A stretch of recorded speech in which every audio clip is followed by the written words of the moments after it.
What separates military competence from military genius? In December 1944, as German panzers smashed through American lines in the Ardennes forest, creating what would become known as the Battle of the Bulge, Allied commanders faced a crisis that threatened to unravel months of hard-won gains. Supreme Allied Commander Dwight Eisenhower convened an emergency meeting at Verdun on December 19th, gathering his top generals to formulate a response to the most dangerous German offensive since D-Day. The atmosphere was grim. Intelligence had failed catastrophically. American units were surrounded or retreating in disarray. The German breakthrough threatened to split Allied armies and potentially reach the vital supply port of Antwerp. Eisenhower opened the meeting with a stark assessment of the situation, then challenged his commanders. When could they mount a counterattack? The room fell silent. Commanders accustomed to methodical planning, to careful accumulation of supplies, to overwhelming preparation before offensive action, struggled to formulate responses. Days, weeks. The conventional military wisdom suggested that redirecting entire armies, reorganizing supply lines, and coordinating complex multi-corps operations required extensive preparation time. Then, Lieutenant General George S. Patton Jr. spoke. His Third Army, currently engaged in offensive operations in the Saar region, could disengage, pivot 90 degrees north, and attack the southern flank of the German penetration within 48 hours. Not days, not weeks, 48 hours. The claim seemed preposterous, the kind of boast that characterized Patton's bombastic public persona, but bore little relation to military reality. Several officers laughed, assuming Patton was engaging in his typical bravado. Eisenhower, knowing his subordinate better, asked seriously, when exactly could Patton attack? On December 22nd, Patton replied, with 3 divisions, 3 days away, 3 full divisions, over 130,000 men, would disengage from current operations, wheel north through winter conditions over inadequate roads, and launch a coordinated offensive into the flank of the most powerful German attack in 6 months. The claim defied everything conventional military planning suggested was possible. Yet within 72 hours, Patton's Third Army executed precisely this maneuver, launching an offensive that would become one of the most remarkable command achievements of World War II. How did Patton accomplish what other generals considered impossible? What preparation, foresight, and command philosophy enabled such unprecedented operational flexibility? And why, despite the spectacular success of the relief of Bastogne and the eventual defeat of the German offensive, has military history struggled to fully appreciate the magnitude of Patton's achievement? A winter masterstroke that no other Allied general was ready to execute. To understand Patton's achievement in December 1944, one must first grasp the strategic situation that preceded the German offensive and the command culture that shaped Allied operations in Northwest Europe. By early December 1944, the Allied advance that had liberated France and driven to Germany's borders had ground to a frustrating halt. The spectacular gains of the summer and early fall, the breakout from Normandy, the liberation of Paris, the pursuit across France, had given way to bitter, costly fighting along the German frontier. Multiple factors contributed to this operational stalemate. The remarkable success of the summer advance had stretched Allied supply lines to the breaking point. The failure to capture the port of Antwerp intact meant that virtually all supplies still flowed through Normandy beaches and the inadequate port facilities of Cherbourg. Trucks carried supplies hundreds of miles from depots to frontline units, consuming fuel to deliver fuel, creating logistical inefficiencies that constrained offensive operations. The Germans, falling back on prepared defenses and interior lines, found their defensive task considerably easier than their previous attempts to halt Allied advances across open French countryside. General Eisenhower, commanding Supreme Headquarters Allied Expeditionary Force, faced constant pressure from multiple directions. British Field Marshal Bernard Montgomery advocated for a concentrated thrust north of the Ardennes, arguing that focusing Allied strength on a single axis would achieve breakthrough and potentially end the war before Christmas. Lieutenant General Omar Bradley, commanding the 12th Army Group, and his subordinate army commanders, including Patton, favored a broad front approach that would pressure German defenses along multiple axes while preventing the enemy from concentrating reserves against any single thrust. The debate between concentrated and broad front strategies consumed considerable command attention and generated friction within the Allied coalition. Montgomery's advocacy for a single thrust reflected his methodical approach to warfare. The careful accumulation of overwhelming strength at a decisive point, launched only when success seemed virtually certain. This approach had won victory at El Alamein and guided his subsequent operations. But it also required that American armies essentially pause their operations to concentrate resources for Montgomery's offensive, a proposal that rankled American commanders who chafed at what they perceived as British condescension toward American military capabilities. Patton's Third Army, activated in August 1944 during the breakout from Normandy, had advanced farther and faster than any other Allied army. By early December, Third Army forces were engaged in brutal fighting around Metz and pressing toward the Saar region, attempting to crack the German West Wall fortifications and position themselves for eventual advance into the heart of Germany. These operations, while achieving steady if unspectacular gains, consumed resources and generated casualties while producing limited strategic results. Some Allied planners questioned whether continuing offensive operations along the entire front made sense, given logistical constraints and approaching winter weather. The Ardennes sector, held by Lieutenant General Courtney Hodges' First Army, was considered a quiet sector, a place where divisions could rest and recover from the brutal fighting in the Verdun forest and other sectors, or where newly arrived divisions could gain experience under relatively benign conditions. The terrain, heavily forested, cut by steep ravines and narrow roads, seemed unsuitable for major offensive operations. Allied intelligence focused on potential German defensive capabilities rather than offensive intentions, missed the massive concentration of forces assembling in the forests east of the Ardennes. This intelligence failure reflected broader assumptions within Allied command. Germany was losing the war. The Soviets were advancing from the east. Allied strategic bombing was devastating German industrial capacity. The Luftwaffe had been driven from the skies. Under these circumstances, mounting a major offensive seemed irrational. Germany should husband remaining forces for defense, not squander them in attacks that could not achieve strategic decision. This logical assessment, however, failed to account for Adolf Hitler's decision-making, which often prioritized dramatic gestures over strategic rationality. Hitler's plan for the Ardennes offensive, Operation Wacht am Rhein, aimed to split Allied armies by driving to Antwerp, cutting off British and Canadian forces in the north, and creating conditions for a negotiated peace that would allow Germany to concentrate on fighting the Soviet Union. The plan was wildly ambitious, probably impossible given actual German capabilities, but it exploited real vulnerabilities in Allied dispositions. The Ardennes was thinly held. Allied reserves were committed to ongoing operations. Winter weather would ground Allied air superiority. If German forces could achieve surprise and maintain momentum in the critical first days, they might create a crisis that would take weeks to resolve. And in war, weeks can be decisive. On December 16, 1944, German forces struck. More than 200,000 German troops, spearheaded by SS Panzer divisions, smashed into American positions held by roughly 80,000 troops. The initial assault achieved tactical surprise so complete that some American units were overrun before they fully understood they were under attack. German penetrations ranged from 15 to 60 miles in the first days. The town of Bastogne, a critical road junction where 7 roads converged, became an island of resistance as German forces bypassed it, leaving the 101st Airborne Division and attached units surrounded. The crisis was genuine and immediate. If German forces reached the Meuse River and crossed it, they would split Allied armies and create strategic chaos.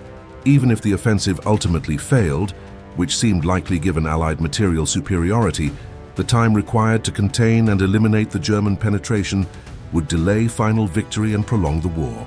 Moreover, the psychological impact of a major German success would undermine Allied morale and potentially strain the coalition relationships that Eisenhower had worked so carefully to maintain. Into this crisis stepped Patton, whose Third Army occupied positions roughly 90 miles south of the German penetration. Conventional military planning suggested that redirecting Third Army north would require extensive preparation. Units would need to disengage from current operations, a complex process under the best circumstances, and extremely dangerous when in contact with enemy forces. Movement routes would need to be reconnoitered and coordinated to prevent massive traffic jams. Supply arrangements would need complete reorganization to support operations in a different direction. Artillery positions would need to be surveyed and prepared. Communications would need to be established with new adjacent units. The coordination of 3 divisions moving simultaneously through winter conditions would strain any staff's capabilities. Yet Patton claimed he could accomplish all this in 48 hours. The claim seemed to epitomize everything that made Patton simultaneously one of America's most effective and most controversial commanders. His aggressive approach to warfare had achieved spectacular results in Sicily and across France. But that same aggressiveness had also led to incidents, slapping soldiers suffering from combat fatigue, making inflammatory public statements, racing against Montgomery for glory, that raised questions about his judgment and suitability for high command. Was his claim to attack within 48 hours a realistic assessment based on careful preparation, or was it the kind of reckless boast that characterized his public persona? The answer would reveal not just Patton's capabilities, but fundamental truths about command planning and the preparation that enables seemingly spontaneous action. What appeared to others as impossible improvisation was actually the execution of careful contingency planning. What seemed like reckless boasting reflected confidence born of meticulous staff work. The winter masterstroke that no other general was ready to execute would demonstrate that genius in warfare often consists not of improvising solutions to unexpected problems, but of anticipating problems before they arise and preparing responses before they become necessary. George Smith Patton Jr. was born on November 11, 1885, into a wealthy California family with deep military traditions. His grandfather had been a Confederate colonel killed during the Civil War. His father was a lawyer and politician who instilled in young George a romantic vision of military glory drawn from classical antiquity and American history. From childhood, Patton absorbed stories of military heroism and developed a conviction that he was destined for martial greatness. This conviction shaped every aspect of Patton's development. He struggled with dyslexia, though the condition would not be diagnosed or understood for decades. Reading and writing, which came easily to his peers, required intense effort. Yet Patton compensated through remarkable determination and an extraordinary memory. He memorized vast amounts of military history and poetry, developing an ability to recite extended passages that would later impress and sometimes unsettle subordinates who wondered how their commander found time for such pursuits amid the demands of combat operations. Patton entered the Virginia Military Institute in 1903, then transferred to West Point the following year. His academic performance was undistinguished. He repeated his first year due to poor performance in mathematics, but he excelled in military subjects and threw himself into athletics, particularly polo and fencing. In 1912, he competed in the modern pentathlon at the Stockholm Olympics, finishing 5th overall despite a controversial ruling in the pistol shooting event where officials claimed some of his shots missed the target entirely, a claim Patton vehemently disputed, arguing his bullets passed through holes made by previous shots. World War I provided Patton his first opportunity for combat command. Assigned to the American Expeditionary Forces, he initially served on General John J. Pershing's staff before transitioning to the newly formed Tank Corps. Tanks represented revolutionary technology, and Patton threw himself into mastering their tactical employment.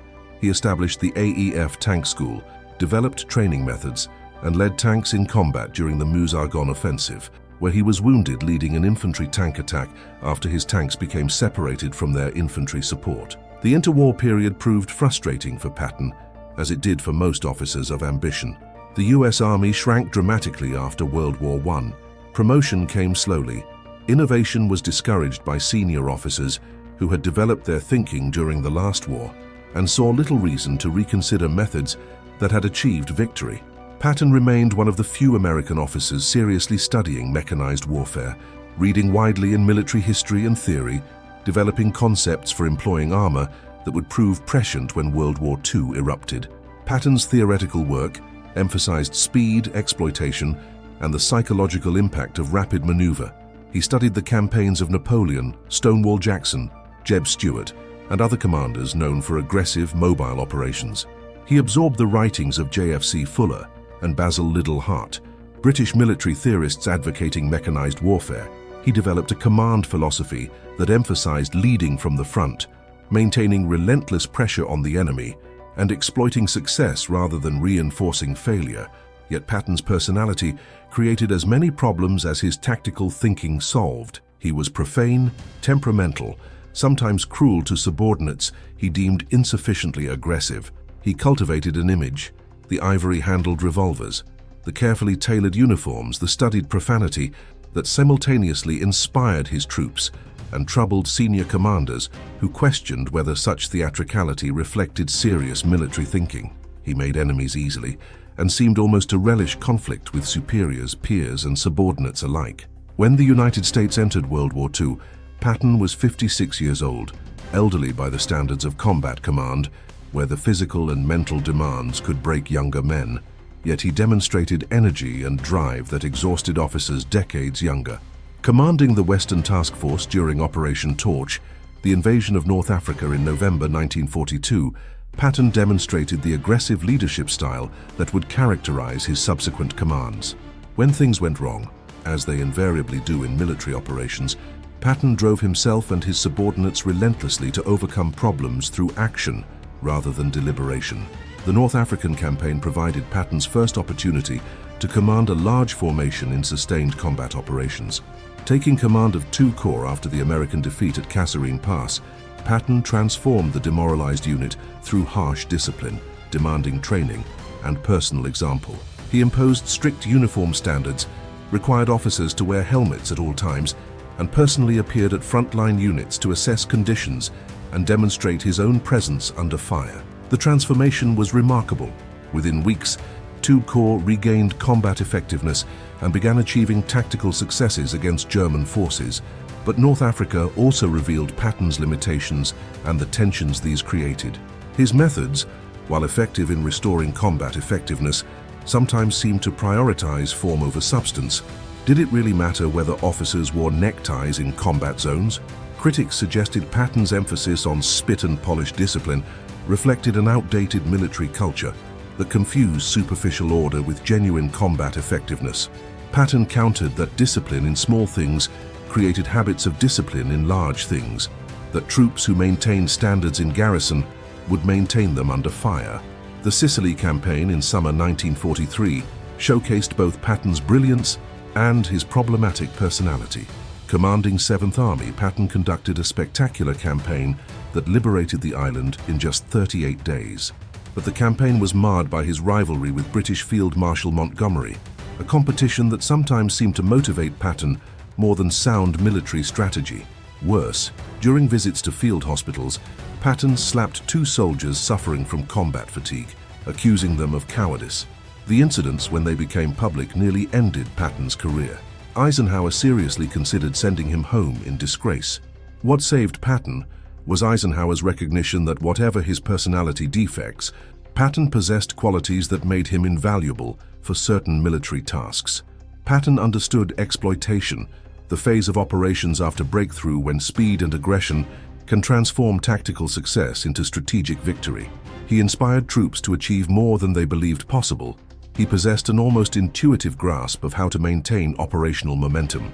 These qualities, rare among senior commanders, were too valuable to waste despite Patton's troubling behavior. The months between Sicily and D-Day saw Patton sidelined, commanding a fictitious army group as part of deception operations designed to convince Germans that the main invasion would strike at Pas-de-Calais rather than Normandy. For a man of Patton's ambition and ego, the role was humiliating, play-acting while his peers commanded real operations. Yet Patton endured it, recognizing that it represented his last chance to participate in the war's decisive campaigns. When Third Army activated in France in August 1944, Patton finally received the opportunity he had craved. The breakout from Normandy and pursuit across France showcased his particular genius.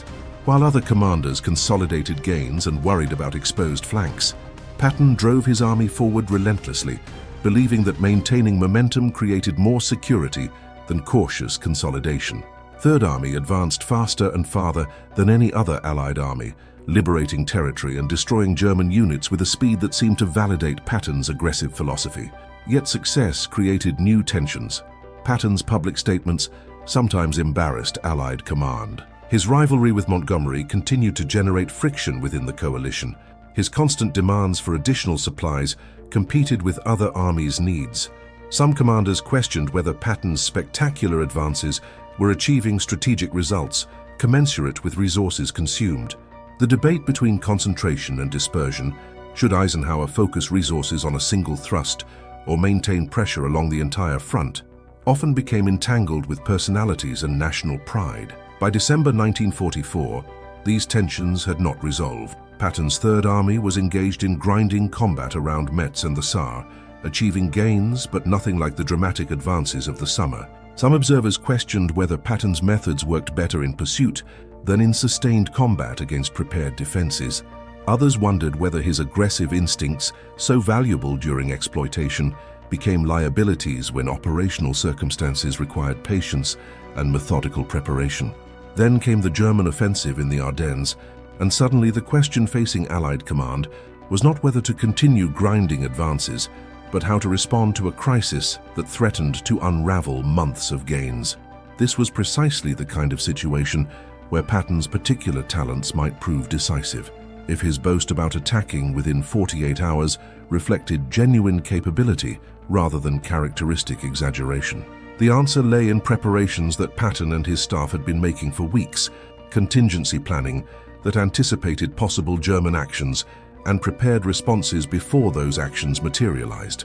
What appeared to others as impossible improvisation was actually the execution of careful plans that had been developed, refined, and rehearsed in anticipation of exactly the crisis that now confronted Allied command. The achievement Patton demonstrated in wheeling Third Army north to attack the Ardennes Bulge illuminates several fundamental concepts about military operations that extend far beyond the specific circumstances of December 1944.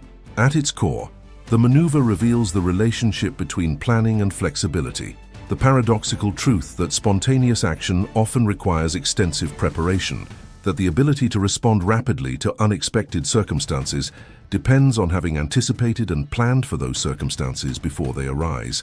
Modern military doctrine emphasizes the importance of planning while acknowledging that plans rarely survive contact with the enemy. The aphorism, "No plan survives first contact," has become so commonplace that it risks obscuring an important truth. The purpose of planning is not to predict the future with precision, but to prepare organizations to respond effectively to the unpredictable. A plan is not a script to be followed rigidly, but a framework that enables coordinated action when circumstances inevitably deviate from expectations. Patton understood this distinction intuitively.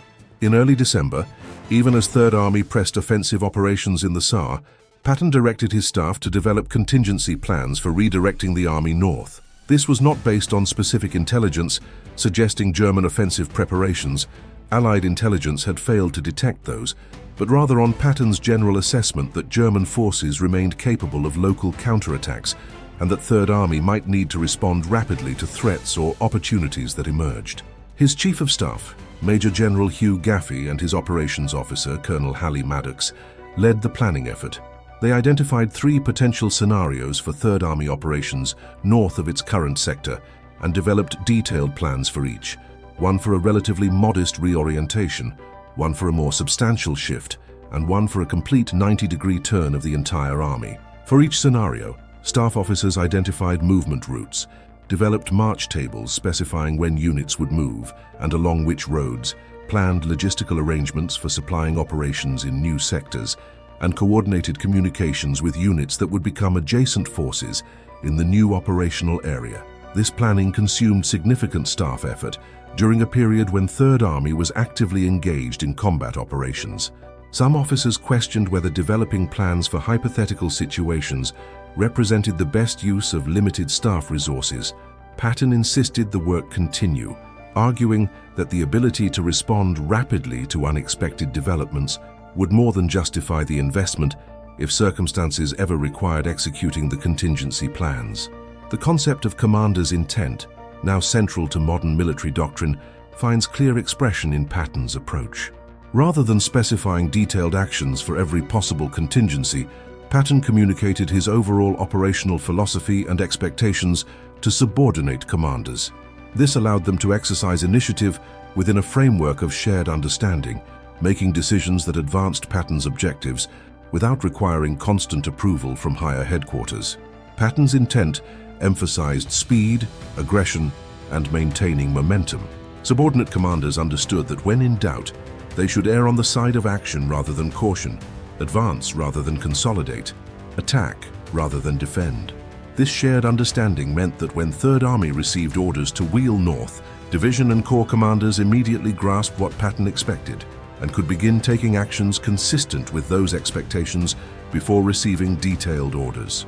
The relationship between centralized planning and decentralized execution also merits examination.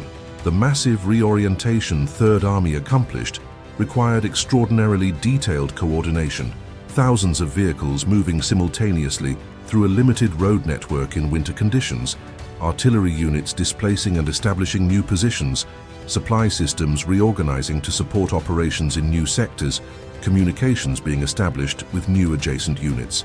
This coordination required centralized planning at Army level, yet the actual execution required decentralized decision-making, with unit commanders making hundreds of tactical decisions without referring to higher headquarters.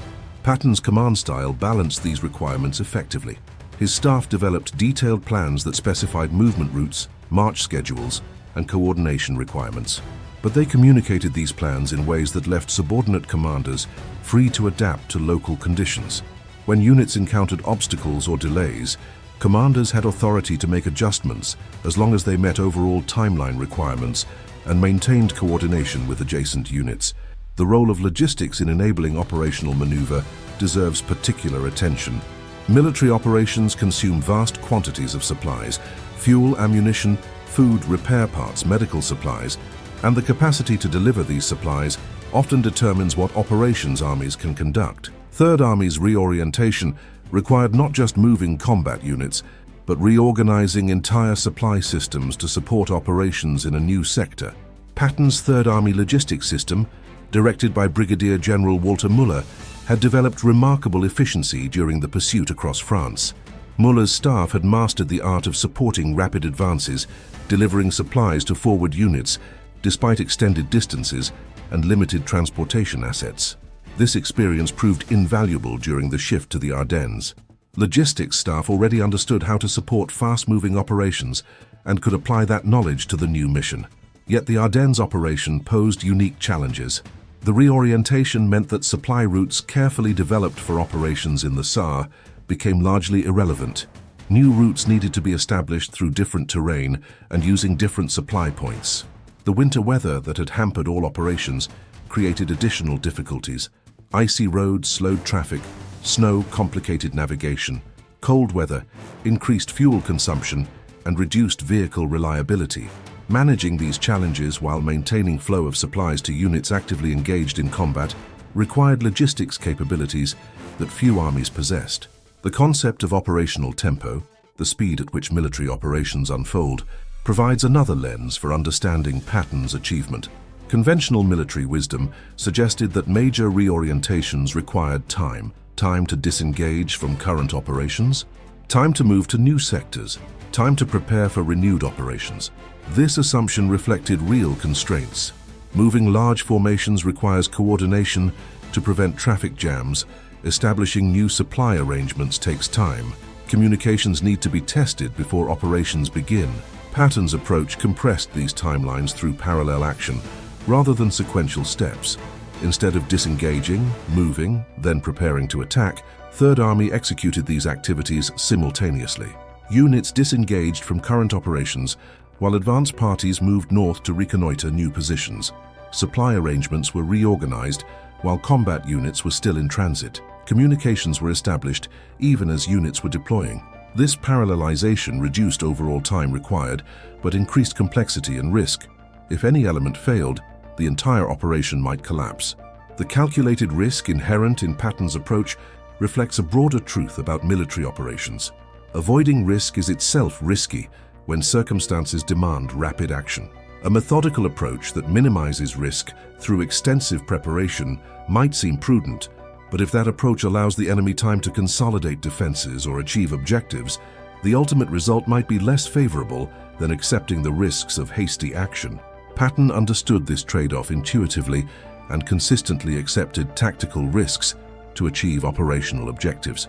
The psychological dimensions of Patton's leadership also merit consideration.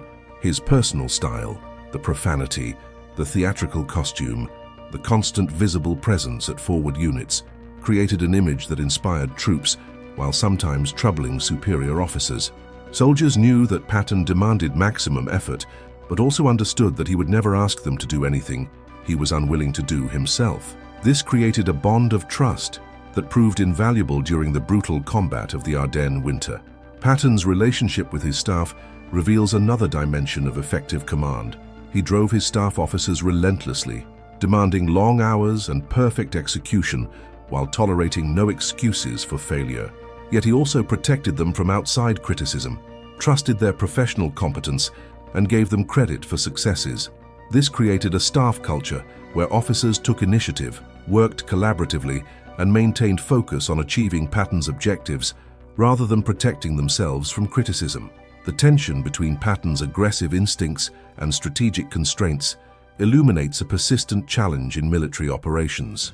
Patton wanted to continue Third Army's offensive through the German West Wall and into Germany proper, believing that maintaining offensive momentum offered the best path to quick victory. Yet, strategic considerations, the need to support Montgomery's operations in the north, the limitations of available supplies, the approaching winter weather, dictated a more cautious approach. Patton chafed against these constraints, sometimes publicly criticizing decisions he disagreed with, creating friction with superiors.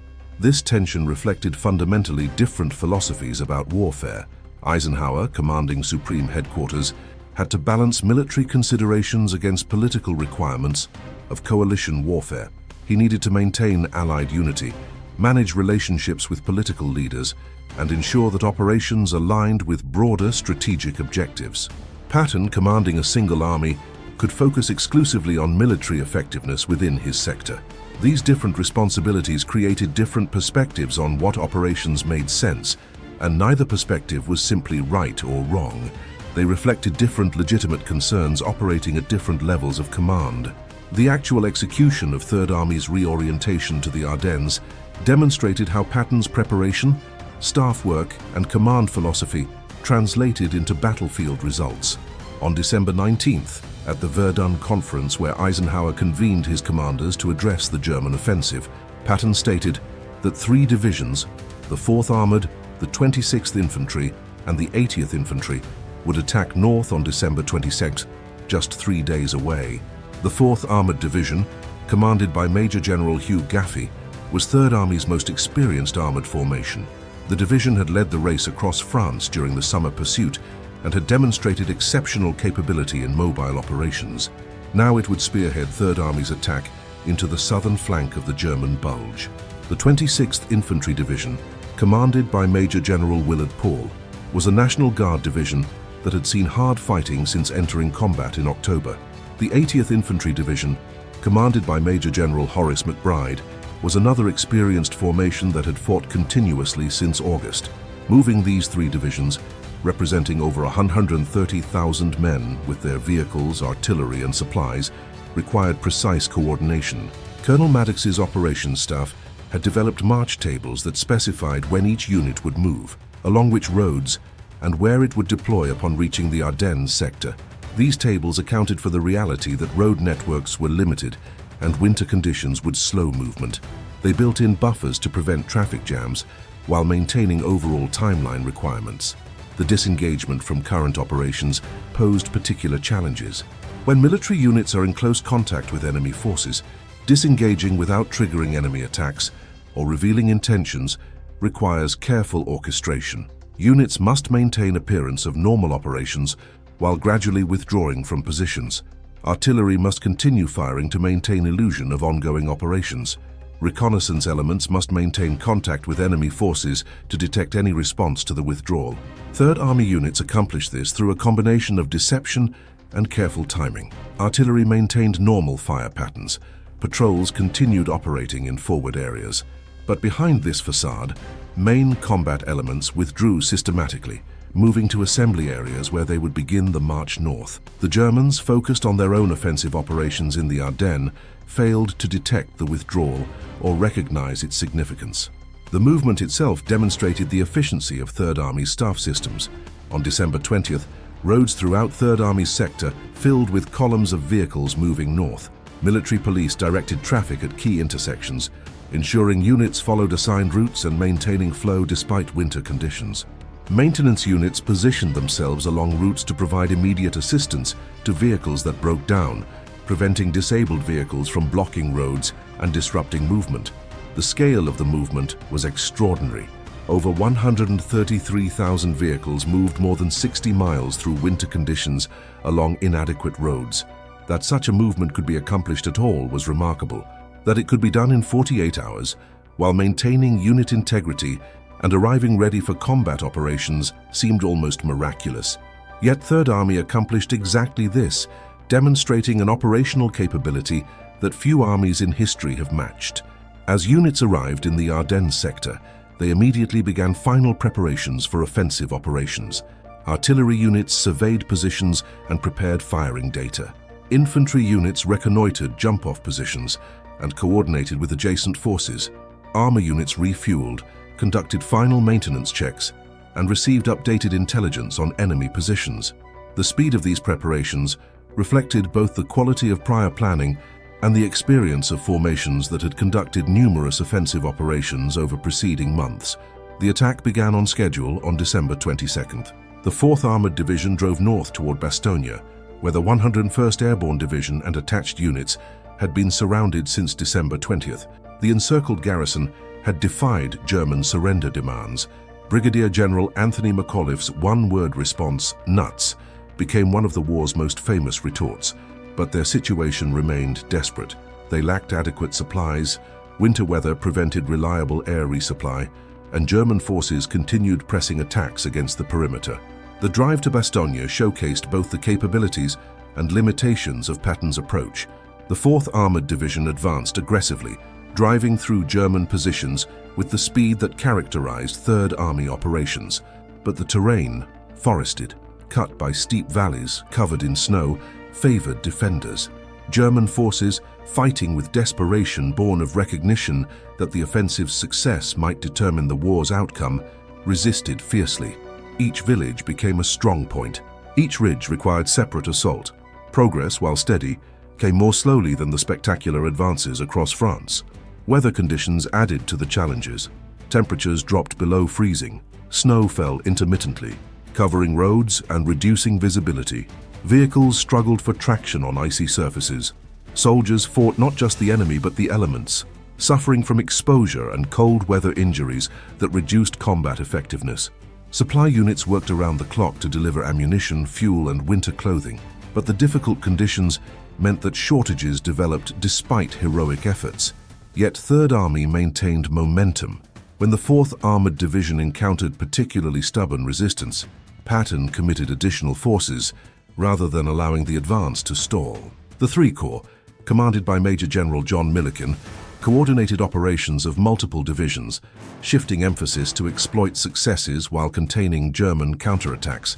Patton personally visited forward units daily, assessing conditions and demonstrating his presence to soldiers fighting under brutal circumstances.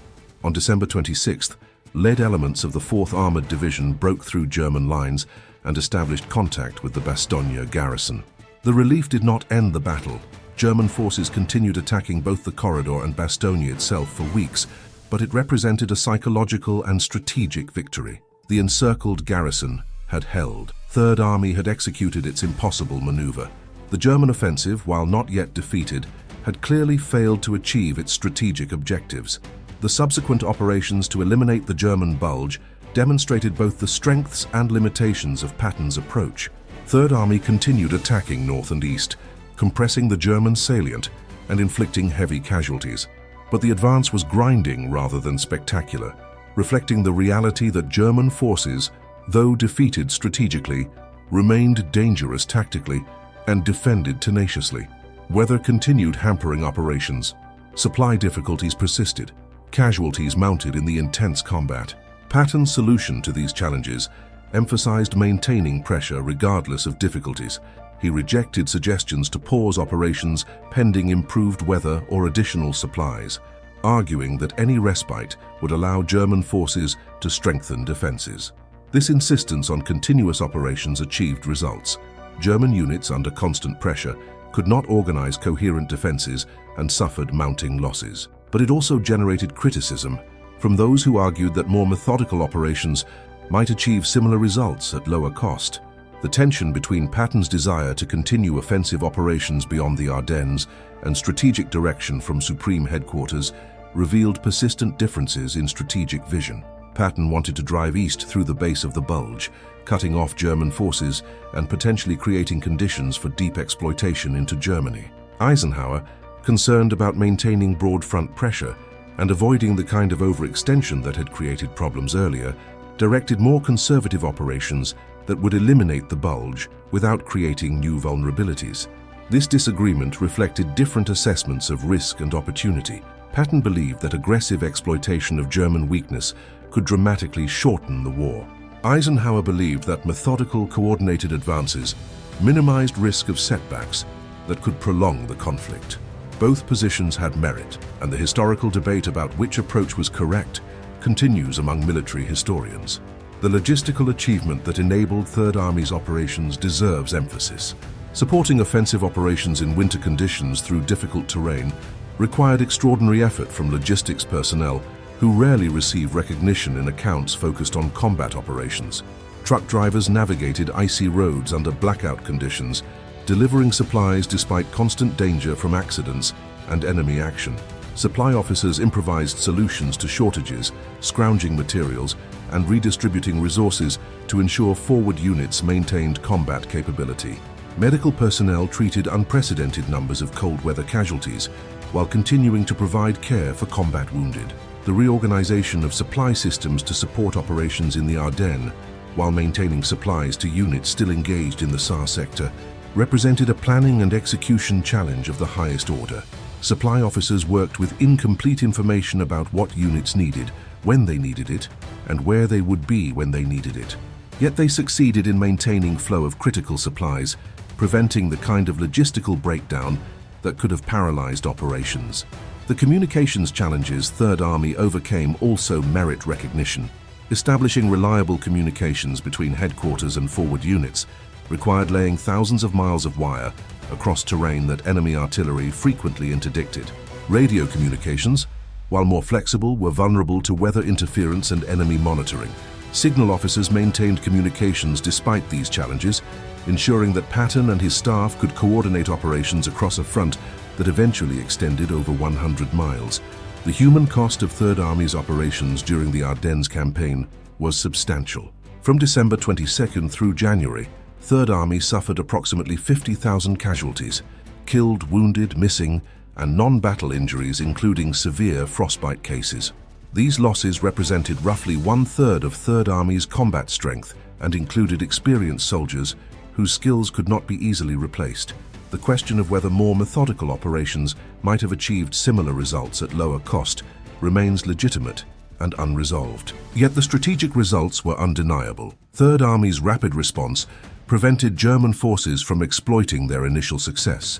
The relief of Bastogne denied Germans a critical road junction that might have enabled deeper penetration. The continuous pressure Third Army applied prevented German forces from organizing effective defenses of the Bulge. By mid-January, German forces had withdrawn from the salient, suffering losses in men and equipment they could not replace. The offensive that Hitler had hoped would change the war's trajectory instead accelerated Germany's defeat by consuming reserves that might have prolonged resistance for months. The mythology surrounding Patton's Ardennes operation requires critical examination, both to understand what actually happened and to extract lessons applicable beyond the specific circumstances of December 1944. The narrative of Patton's impossible maneuver, while grounded in genuine achievement, sometimes obscures complexities and overstates his unique contribution while understating the roles of staff officers, subordinate commanders, and soldiers who actually executed the operation. The contingency planning that enabled Third Army's rapid response was not Patton's alone. Major General Hugh Gaffey, Colonel Halley Maddox, and numerous other staff officers developed the detailed plans that made the maneuver possible. These officers spent weeks on planning that received little recognition because it addressed hypothetical scenarios rather than immediate operational requirements. Their professionalism and foresight deserve credit alongside Patton's strategic vision. Moreover, the capabilities Third Army demonstrated reflected institutional development rather than just individual genius. The US Army that fought in Northwest Europe in 1944-45 was extraordinarily well-trained, well-equipped, and well-supplied by historical standards. American soldiers received training that prepared them for combined arms operations. American industry provided equipment in quantities that allowed replacing losses and maintaining combat power. American logistics systems delivered supplies with efficiency that few armies in history have matched. Patton's achievements built on these foundations rather than occurring despite their absence. The comparison with other Allied commanders during the Ardennes crisis illuminates both Patton's unique qualities and the degree to which circumstances favored his particular strengths. British Field Marshal Montgomery, commanding 21st Army Group north of the Bulge, responded to the crisis by carefully organizing defenses to contain German penetrations while building overwhelming strength for eventual counterattacks. His methodical approach prevented German forces from reaching the Meuse River and created conditions for the ultimate elimination of the Bulge. Montgomery's approach reflected his command philosophy: never attack without overwhelming superiority, prepare meticulously before operations, and prioritize minimizing friendly casualties. This philosophy had achieved victories at El Alamein and in Normandy, but it required time, and time was precisely what the Ardennes crisis did not afford. Montgomery's methods, while sound for the strategic circumstances he faced, could not produce the kind of rapid response that Patton's Third Army demonstrated. Lieutenant General Courtney Hodges, commanding First Army, which bore the brunt of the German attack, faced entirely different challenges. His forces were directly engaged with attacking Germans, fighting desperate defensive battles to prevent breakthrough while trying to organize coherent defensive lines from shattered units. Hodges lacked the luxury of planning a counterattack. His immediate problem was preventing complete collapse. The criticism Hodges received for being surprised by the German offensive, while not entirely fair given intelligence failures at higher levels, reflected genuine concerns about First Army's readiness. These comparisons suggest that Patton's achievement, while remarkable, also reflected circumstances that played to his strengths. Third Army was positioned to deliver a counterattack from outside the immediate crisis area. Patton's aggressive instincts and operational focus on exploitation suited the mission of attacking into the flank of an enemy offensive. The crisis created conditions where Patton's willingness to accept risks became an asset rather than a liability. Yet acknowledging these contextual factors need not diminish the genuine achievement. Other commanders, placed in Patton's position, might not have conducted contingency planning for scenarios outside their immediate operational focus. They might have hesitated to claim they could attack within 48 hours, preferring to specify longer timelines that allowed more methodical preparation.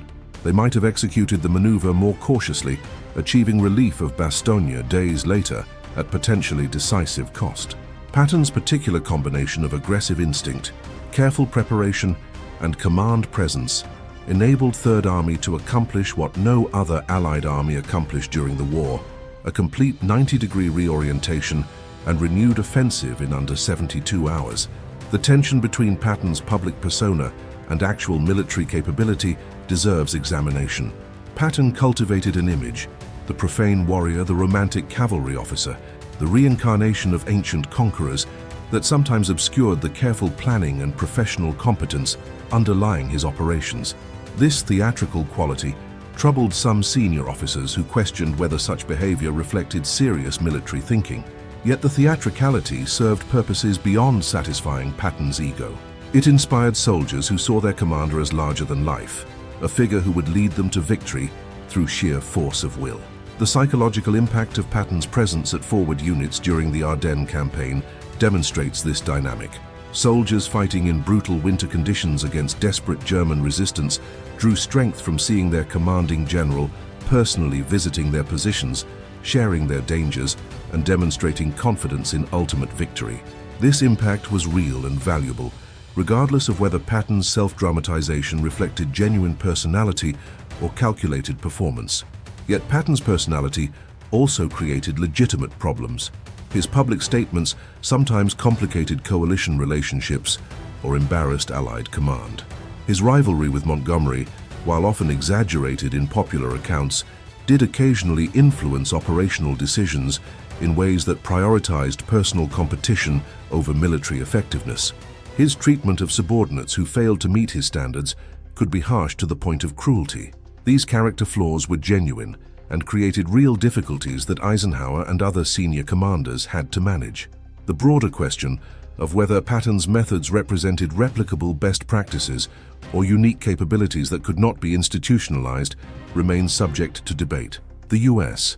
Army has studied Patton's operations extensively, seeking to extract lessons about operational art, combined arms coordination, and command leadership.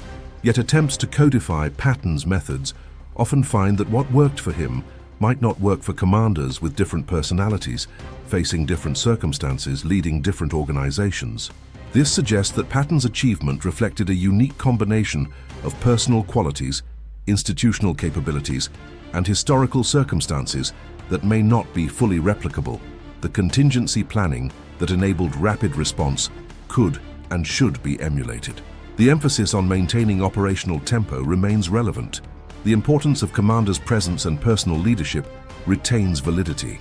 But the specific combination of these elements that Patton embodied, the aggressive instinct combined with careful planning, the theatrical presence combined with professional competence, the willingness to accept risks combined with judgment about which risks were acceptable, may have been unique to the man and his moment. The comparison between Patton's approach and contemporary military doctrine reveals both continuity and change. Modern doctrines emphasizing operational maneuver warfare, commander's intent, and mission command reflect principles that Patton applied intuitively. The emphasis on speed, initiative, and exploiting enemy vulnerabilities that characterizes modern military thinking finds clear precedent in Patton's operations. Yet modern militaries also emphasize aspects that Patton sometimes neglected: careful attention to logistic sustainability, rigorous risk management, and integration of all arms in ways that avoid the kind of overextension that sometimes plagued Third Army operations. The question of casualties and whether Patton's aggressive methods achieved results commensurate with costs remains contentious. Third Army's casualty rates during offensive operations were substantial. Critics argue that more methodical approaches might have achieved similar results at lower cost. Defenders counter that maintaining pressure despite casualties shortened the war, ultimately saving lives that would have been lost in prolonged conflict. The debate cannot be resolved definitively because we cannot know what would have happened had Patton employed different methods. The strategic results of the Ardennes campaign suggest that Allied victory was probably inevitable, regardless of Patton's specific contribution. German forces lacked the resources to sustain their offensive. Allied material superiority would eventually prevail. Yet the speed with which the German offensive was contained and eliminated did matter. Every week of continued German resistance meant additional casualties, additional destruction, and additional suffering for populations under occupation. Patton's rapid response contributed to shortening this period, even if we cannot quantify exactly how much difference it made. The relationship between tactical excellence and strategic wisdom deserves examination. Patton was undeniably a master of operational art, the level of warfare between tactical engagements and strategic direction. He understood how to maneuver large formations, maintain momentum, and exploit success. But his understanding of strategy, the relationship between military operations and political objectives, was less sophisticated. He sometimes advocated operations that made sense tactically, but ignored strategic considerations about coalition politics, post-war objectives, or resource allocation. This limitation was not unique to Patton. Many commanders who excel at tactical and operational levels struggle with strategic thinking, which requires considering factors beyond military effectiveness. Eisenhower's genius lay partly in his ability to integrate military operations with political considerations, to recognize that winning the war required maintaining Allied unity, managing relationships with political leaders, and planning for post-war objectives. Patton's genius operated at a different level, and his frustration with strategic decisions he disagreed with reflected partly his limited appreciation for factors that influenced those decisions. The ethical dimensions of Patton's command deserve consideration. He drove his soldiers hard, accepting casualties that some contemporaries and subsequent analysts considered excessive. He showed little tolerance for what he perceived as weakness or cowardice, most infamously in the slapping incidents, but also in his treatment of soldiers suffering from combat fatigue. Yet he also inspired tremendous loyalty among troops who believed he would lead them to victory and would never waste their lives in futile operations. This creates a complex ethical picture. Patton's methods achieved results and arguably shortened the war, but they also imposed costs on individuals whose suffering might have been reduced through different approaches. Military ethics has always struggled with this tension between collective objectives and individual welfare, and Patton's career exemplifies the dilemma without resolving it. The winter of 1944-45 in the Ardennes tested the Allied coalition as no previous crisis had. When German panzers erupted through the snow-covered forests on December 16th, they threatened not just tactical positions, but the entire Allied strategy for ending the war. In that moment of crisis, when conventional military wisdom suggested that mounting a counter-offensive would require weeks of preparation, George Patton demonstrated capabilities that transformed understanding of what professional armies could accomplish. The maneuver Third Army executed, disengaging from active combat, wheeling 90 degrees through winter conditions, and attacking successfully within 72 hours, remains one of the most remarkable command achievements of World War II. It demonstrated that seemingly impossible operations become possible through the combination of careful preparation, professional staff work, and command leadership willing to accept calculated risks. What appeared to contemporaries as miraculous improvisation was actually the execution of contingency plans developed weeks earlier by officers who anticipated needs before they became urgent. Yet the achievement transcended mere technical excellence. Patton's winter masterstroke demonstrated the importance of institutional capabilities that extend beyond individual genius. American training systems that produced competent soldiers and officers at every level. Industrial capacity that provided equipment in quantities that sustained continuous operations. Logistics systems that delivered supplies despite brutal conditions and extended distances. Communications capabilities that enabled coordination across vast distances. These institutional strengths, combined with Patton's aggressive leadership and his staff's professional competence, enabled Third Army to accomplish what no other Allied army could match. The relief of Bastogne on December 26th marked a turning point in the Battle of the Bulge. Though weeks of brutal fighting remained before the German salient was eliminated, the psychological impact of the relief extended beyond the immediate tactical situation. It demonstrated to German commanders that their offensive had failed strategically, regardless of what tactical gains they might still achieve. It demonstrated to Allied forces that the German army, though still dangerous, could no longer achieve strategic surprise or sustain major offensives, and it demonstrated capabilities of operational maneuver that would characterize the final Allied offensives into Germany. The human cost cannot be forgotten in celebrating operational success. Third Army soldiers who fought through the Ardennes winter endured conditions of almost unimaginable brutality. Temperatures frequently dropped below zero, snow and ice covered battlefields. Soldiers fought not just the enemy, but exposure, frostbite, and exhaustion that could kill as surely as enemy fire. Medical personnel struggled to treat casualties under conditions that made even basic care challenging. Supply personnel risked their lives daily, driving through blackout conditions on icy roads, often under enemy fire, to deliver the ammunition, fuel, and food that sustained combat operations. The 50,000 casualties Third Army suffered during the Ardennes campaign represented individual tragedies.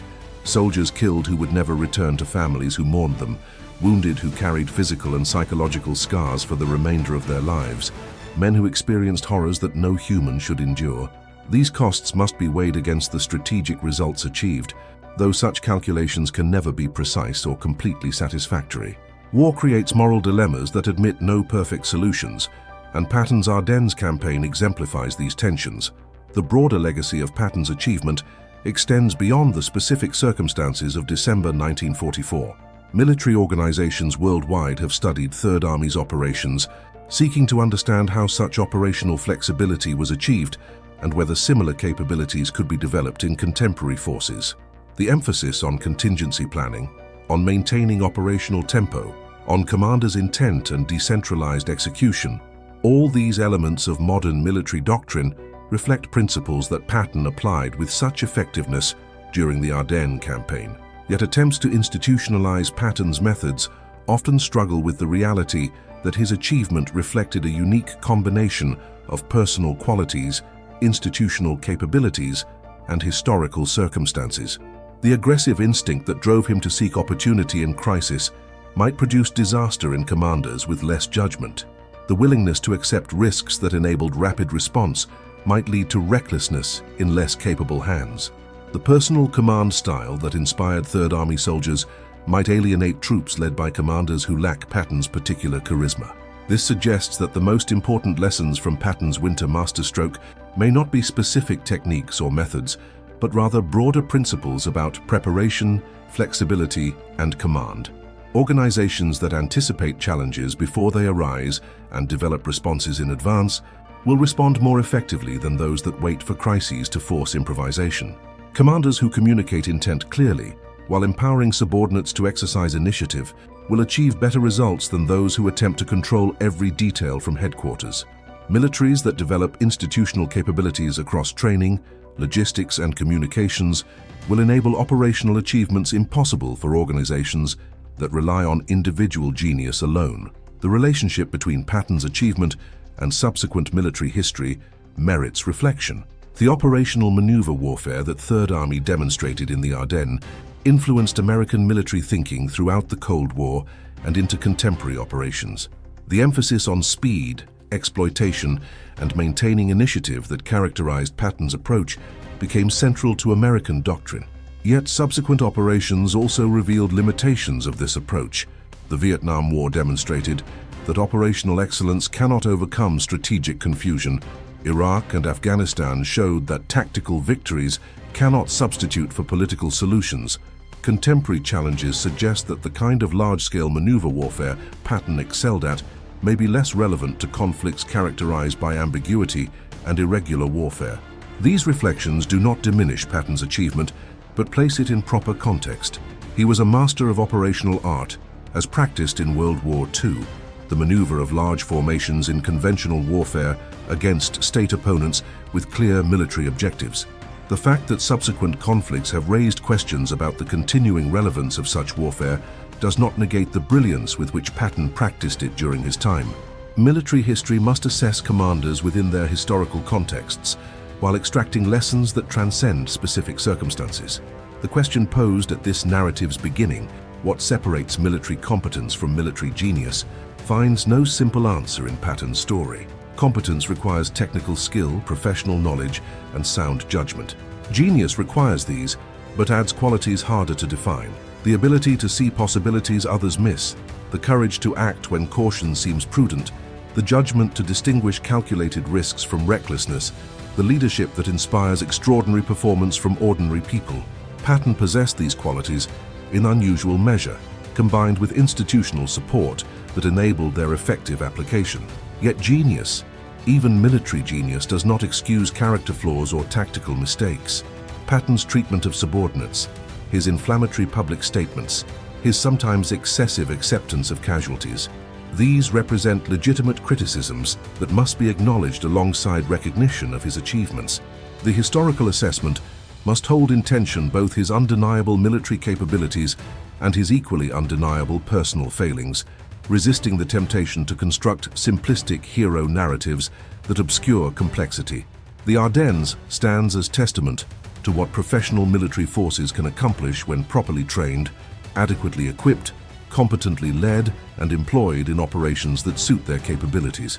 Third Army's winter masterstroke demonstrated operational excellence that few armies in history have matched, but it also demonstrated that such excellence requires extensive preparation, institutional support, and circumstances that allow capabilities to be effectively employed. These conditions do not always exist, and their absence helps explain why Patton's achievement, while admired, has not been frequently replicated. As decades pass and the veterans who fought through that brutal winter leave us, the Battle of the Bulge risks becoming abstract, a case study in military history rather than a lived experience of terror, cold, courage, and sacrifice. Yet preserving the human dimension remains essential to understanding what happened. The soldiers who executed Patton's plan were not automatons following orders, but individuals who made conscious choices to endure hardship, risk death, and continue fighting despite exhaustion and fear. Their courage, professionalism, and perseverance enabled Patton's operational vision to become battlefield reality. The winter of 1944 in the Ardennes was the last major German offensive of World War II, the final crisis that tested whether Allied forces possessed the capability and will to overcome unexpected challenges. Third Army's response, executed with speed, that astonished contemporaries and continues to impress military professionals, demonstrated that they possessed both. Patton's winter masterstroke, the plan no other general was ready to execute, proved decisive not just for the Battle of the Bulge, but for hastening the Allied victory that would come 4 months later.